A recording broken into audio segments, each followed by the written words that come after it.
Hello friends, welcome back to my YouTube channel study with Simran Malhotra.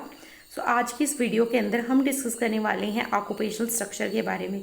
यह आपका 4.2 topic है। इसके बाद आपके 2 टॉपिक्स और बचते हैं। देन आपका जो सिलेबस है वो फाइनली वाइंड अप हो जाएगा एंड आपकी जो पॉपुलेशन जियोग्राफी है वो कंप्लीट हो जाएगी। तो आपने जो है आई होप इस प्लेलिस्ट को पूरा फॉलो किया है, क्योंकि मैंने ऑलरेडी बाकी के जो सारे टॉपिक्स हैं वो अपने चैनल पे डाल दिए हैं, वहाँ पे जाके आप देख सकते हो। तो आगे बढ़ने से पहले अगर अभी तक आपने मेरे चैनल को लाइक शेयर एंड सब्सक्राइब नहीं किया है तो please like share and subscribe to my YouTube channel. Let's begin this video. आगे बढ़ने से पहले वन मोर इम्पॉर्टेंट इन्फॉर्मेशन, अगर आपको नोट्स चाहिए तो आप मेरे टेलीग्राम चैनल को ज्वाइन कीजिए जिसका नाम है स्टडी विद सिमरन मल्होत्रा। वहाँ पे आपको सारे नोट्स जो है अवेलेबल हो जाएंगे। प्रीवियस ईयर पेपर्स जो आपके कॉलेज में आए हुए हैं वो सारे के सारे जो पेपर्स हैं आपको वो मिल जाएंगे। आप वहाँ से इजीली जो है पेपर्स को भी एक्सेस कर पाओगे। और अगर डाउट या क्वेरी आती है तो मुझे इंस्टा पे भी मैसेज कर सकते हो, जिसकी आईडी है स्टडी विद सिमरन मल्होत्रा। ठीक है, तो चलिए फिर आज की वीडियो को स्टार्ट करते हैं, समझते हैं ऑक्यूपेशन स्ट्रक्चर के बारे में। ठीक है, तो अगर हम बात करें ऑक्यूपेशनल स्ट्रक्चर, तो ऑक्यूपेशनल स्ट्रक्चर क्या होता है? ऑक्यूपेशनल स्ट्रक्चर का मतलब है distribution of A Nations economically active population across various sectors of economic activity. Simply मतलब कि यहाँ पे हम देखते हैं कि जो इंडिया की एक्टिव पॉपुलेशन है, यानी कि एक नेशन की इकोनॉमिकली एक्टिव जो काम करती है, वो जो पॉपुलेशन है उसका डिस्ट्रीब्यूशन कौन कौन से सेक्टर्स में है इकोनॉमी के। ठीक है, हमारे बहुत से सेक्टर्स हैं इकोनॉमिक एक्टिविटी के एंड उनके अंदर हम देखते हैं कि कौन कौन से सेक्टर्स में जो पॉपुलेशन है उसका डिस्ट्रीब्यूशन है, कौन कौन से सेक्टर में पॉपुलेशन जो है वो काम कर रही है। अगर हम डेमोग्राफिक इंडिकेटर की बात करें तो डेमोग्राफिक इंडिकेटर क्या रिफ्लेक्ट करता है? एक इकोनॉमिक डेवलपमेंट के लेवल को रिफ्लेक्ट करता है, टेक्नोलॉजिकल एडवांसमेंट के बारे में बताता है, क्या अर्बनाइजेशन हो रही है, सोशल इकोनॉमिक ट्रांसफॉर्मेशन हो रहा है या नहीं। ठीक है, उसके बाद वर्किंग पॉपुलेशन की अगर हम बात करें तो जो वर्किंग पॉपुलेशन है उसको जनरली कैटेगराइज किया जाता है 15 से लेके 59 या फिर 64 ईयर्स की ऐसी पॉपुलेशन होती है जो कि वर्किंग एज में होती है, जो कि जो है कंट्री के लिए काम करती है, जो कि गेनफुल एम्प्लॉयमेंट के अंदर होती है। ठीक है, तो आई होप आपको ऑक्यूपेशनल स्ट्रक्चर का मीनिंग समझ में आ गया है। अब हम समझते हैं सेक्टर्स एंड ब्रेकडाउन करते हैं फोर्स का। ठीक है, अगर हम फ्लो चार्ट के थ्रू थोड़ा समझे एंड सेक्टोरल ब्रेकडाउन करें वर्क फोर्स का। सेक्टोरल ब्रेकडाउन मतलब सेक्टर वाइज। ठीक है, हमारे बहुत से सेक्टर्स हैं पॉपुलेशन जियोग्राफी के अंदर जो ऑक्यूपेशन है उसके। तो सबसे पहला हमारा आता है प्राइमरी सेक्टर, देन सेकेंडरी आता है, देन टर्शरी आता है, देन क्वाटनरी या क्यूनरी सेक्टर आता है। तो इन चारों को डिस्कस करेंगे। आई होप आपने ये पहले से भी पढ़े होंगे, नहीं पढ़े हैं तो मैं आपको भी पढ़ा देती हूँ। प्राइमरी सेक्टर वो सेक्टर होते हैं जहाँ पे जो पॉपुलेशन है वो डायरेक्टली लिंक होती है हमारे एग्रीकल्चर से। ठीक है, एग्रीकल्चर एंड अलाइड एक्टिविटी से जो लिंक होती है उसी को बोलते हैं प्राइमरी सेक्टर। और प्राइमरी सेक्टर का दूसरा नाम क्या है? रेड कॉलर भी इसको बोला जाता है। एंड अगर बात करें प्राइमरी सेक्टर में कौन कौन सी एक्टिविटीज होती हैं तो agriculture, forestry, fishing, mining and quarrying, ये सारी की सारी जो एक्टिविटीज है ये कहाँ पे होती हैं? प्राइमरी सेक्टर के अंदर। ठीक है, अगर हम सेकेंडरी की बात करें तो सेकेंडरी सेक्टर एक ऐसा सेक्टर होता है जहाँ पे हम बात करते हैं हमारे मैन्युफैक्चर की, यानी कि सेकेंडरी सेक्टर को हम इंडस्ट्रियल सेक्टर भी बोलते हैं। यहाँ पे जो पॉपुलेशन है वो किस पे फोकस करती है? अपनी इंडस्ट्रीज को ग्रो करने पे। ठीक है, अगर हम सेकेंडरी सेक्टर को की बात करें तो इसको ब्लू कॉलर के नाम से भी जाना जाता है। और इसके अंदर क्या क्या काम होता है? जैसे मैन्युफैक्चरिंग हो गया, processing, construction, utilities and energy, ये सारी की सारी एक्टिविटीज हमारे सेकेंडरी सेक्टर में देखने को मिल जाती हैं।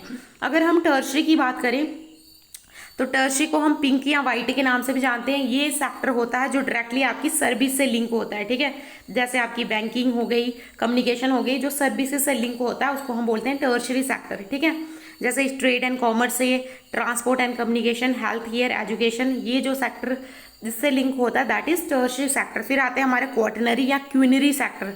क्वाटनरी या क्यूनरी सेक्टर की बात करें तो इसको गोल्ड कॉलर भी बोला जाता है। और यहाँ पे हम किसकी बात करते हैं? रिसर्च एंड डेवलपमेंट की। ठीक है, R&D की बात करते हैं हम इस सेक्टर के अंदर।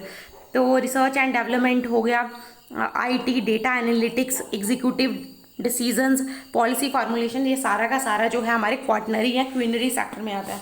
देखो जो ये फ्लो चार्ट आपके सामने आपको दिख रहा है, ये आप अपनी नोटबुक में उतार लेंगे क्योंकि बहुत इंपॉर्टेंट है जब भी आप ज्योग्राफी के आंसर्स लिख रहे हैं। अगर आप जो है बहुत अच्छे तरीके से चीज़ों को रिप्रेजेंट करते हैं, फ्लो चार्ट्स के थ्रू जो है अपने आंसर को रिप्रेजेंट करते हैं अपनी आंसर शीट में, तो जो एग्जामिनर है वो आपको अच्छे ही मार्क्स देगा। ठीक है, तो आप ये जो फ्लो चार्ट्स हैं ये नोट डाउन करते रहिए इनको नोट। ठीक है, तो चलिए आगे हम पढ़ते हैं सेक्टोरल क्लासिफिकेशन डिटेल्स। अब ये मैंने आपको यहाँ पे फ्लो चार्ट के थ्रू पढ़ाए, अब इन्हीं सेक्टर्स को हम क्या करेंगे, इलाबोरेट वे में पढ़ेंगे। ठीक है, अगर हम यहाँ पे सेक्टर वाइज क्लासिफिकेशन करें एंड डिटेल्स में चीज़ें पढ़ें, तो हमने पढ़ लिया पहले कि प्राइमरी सेक्टर को रेड कॉलर के नाम से जाना जाता है, और यहाँ पे क्या होता है कि डायरेक्टली जो है नेचुरल रिसोर्सेज को यूटिलाइज किया जाता है। एंड ये जो प्राइमरी सेक्टर है ये कहाँ पे आपको डोमिनेटिंग मिलेगा, जो डेवलपिंग कंट्रीज़ हैं, जो रूरल या एग्रेरियन सोसाइटीज़ हैं। आई होप आपको पता है developing countries and developed countries कौन सी होती हैं। ठीक है, अगर आपको पता है कि डेवलप्ड कंट्रीज़ कौन सी होती हैं एंड डेवलपिंग कंट्रीज़ कौन सी हैं, अगर इन दोनों के बीच में फ़र्क पता है तो आप मुझे कमेंट सेक्शन में लिखकर बताइएगा।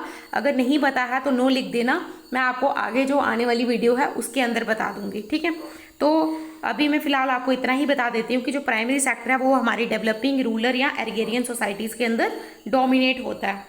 दूसरा आता है हमारा सेकेंडरी सेक्टर, जिसको हम ब्लू कॉलर के नाम से भी जानते हैं। यहाँ पे हम क्या करते हैं, जो हमारे रिसोर्सेज है उनमें वैल्यू को ऐड करते हैं, क्योंकि मैंने बताया ना जो आपका सेकेंडरी सेक्टर है यहाँ पे क्या होती है, मैन्युफैक्चरिंग होती है, इंडस्ट्रीज ग्रो होती हैं। ठीक है, और यहाँ पे क्या बनाते हैं हम, रॉ मटेरियल से फिनिश्ड गुड।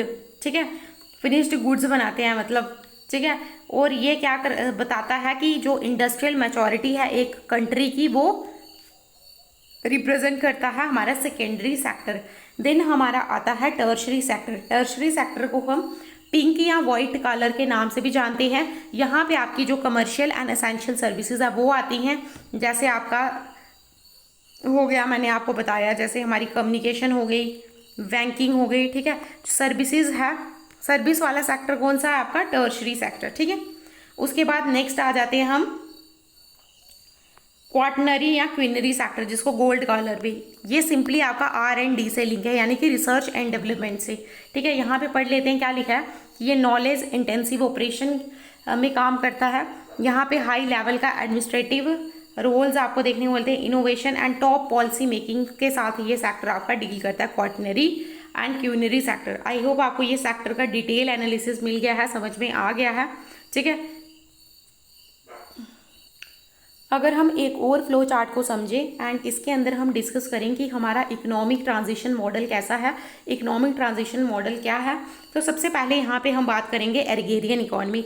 एग्रेरियन इकोनॉमी वो होती है जो एग्रीकल्चर से डायरेक्टली लिंक होती है, नेचुरल सोर्सेज से लिंक होती है। यहाँ के अंदर आपको क्या देखने को मिलेगा, जो एग्रेरियन इकोनॉमीज होती हैं वहाँ पे आपकी जो है 50% से भी ज़्यादा की पॉपुलेशन डायरेक्टली एग्रीकल्चर में ही काम करती है। यहाँ पे आपको अर्बनाइजेशन बहुत कम देखने को मिल जाती है एंड जो टेक्नोलॉजीज यूज़ की जाती है यहाँ पे वो ट्रेडिशनल टेक्नोलॉजीज होती हैं। ठीक है, ट्रेडिशनली टेक्नोलॉजीज को यूज़ किया जाता है, इतनी ज़्यादा मॉडिफाइड टेक्नोलॉजीज यहाँ पे आपको नहीं देखने को मिलेगी। देन आपकी जब ये जो है स्टेज गुजर जाती है तो उसके बाद जो दूसरी स्टेज आती है that is industrial economy. Industrial economy के में क्या होता है, आपकी जो है हायर सेकेंडरी यानी कि मैन्युफैक्चरिंग पे काम हो रहा होता है यहाँ पे। ठीक है, मैन्युफैक्चरिंग या इंडस्ट्रियल इकोनॉमी को डेवलप किया जा रहा होता है। यहाँ पे आपको अर्बनाइजेशन बहुत तेज़ी से देखने को मिल जाएगी। ठीक है, तो यहाँ पे आपकी जो अर्बनाइजेशन है बहुत तेज़ी से ग्रो होती है, आपके जो इंडस्ट्रियल सेक्टर्स हैं बहुत अच्छे से ग्रो करते हैं। ठीक है, उसके बाद जो थर्ड स्टेज आती है that is post industrial economy. Post industrial economy में क्या है आपको देखने को मिल जाएगा, ये ऐसी स्टेज आ गई है जहाँ पे आपका जो है आप जो है यहाँ पे जो टर्शरी सेक्टर है वो बहुत तेज़ी से ग्रो हो रहा है, क्वाटनरी भी आपका ग्रो हो रहा है और अर्बनाइजेशन यहाँ पे एडवांस देखने को मिल जाएगी। इकोनॉमी में काफ़ी नॉलेज आपको देखने को मिलेगा, नॉलेज इकोनॉमी ग्रो हो रही है, तो ये बहुत ही एडवांस टाइप की है। ठीक है, तो ये आपने देख लिया इकोनॉमी का ट्रांजिशन मॉडल, ये भी आप अपनी नोटबुक में नोट कर दीजिएगा।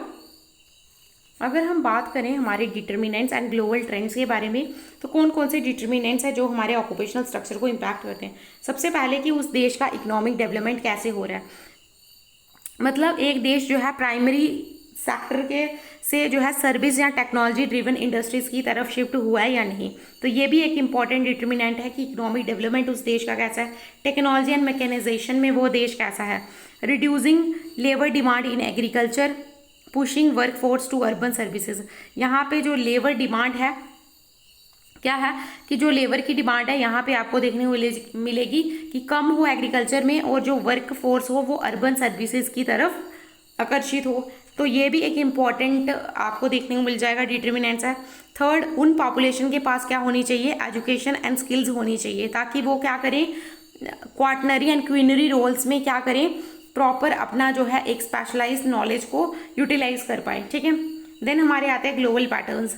ठीक है, ग्लोबल पैटर्न्स की अगर हम बात करें किस तरीके से जो है आपको ऑक्यूपेशनल स्ट्रक्चर देखने को मिल जाएंगे, तो अगर हम डेवलपिंग नेशन में देखें तो आपकी जो प्राइमरी जो पॉपुलेशन है वो 40 से 60% की ऐसी पॉपुलेशन है जो डायरेक्टली आपके प्राइमरी सेक्टर के साथ लिंक है या फिर एग्रीकल्चर के साथ लिंक है। अगर हम डेवलप्ड नेशन की बात करें तो डेवलप्ड नेशन में 60% से ऐसे देश, ज़्यादा देश हैं जो कहीं ना कहीं टर्शरी या क्वार्टनरी डोमिनेटेड है। ठीक है, तो ये आपके देख लिए हमने determinants and global trends. And आज की वीडियो में हमने समझ लिया आपका जो टॉपिक है ऑक्यूपेशनल स्ट्रक्चर। ये जो है बहुत ही इजी है, आपको आई होप इजीली समझ में आ गया है। कोई डाउट या क्वेरी आती है तो आप मुझे कमेंट सेक्शन में पूछ सकते हो। तो चलिए फिर मिलते हूँ नेक्स्ट वीडियो में, तब तक के लिए bye bye, have a nice day and subscribe करके चैनल को ज़रूर जाना। Bye bye.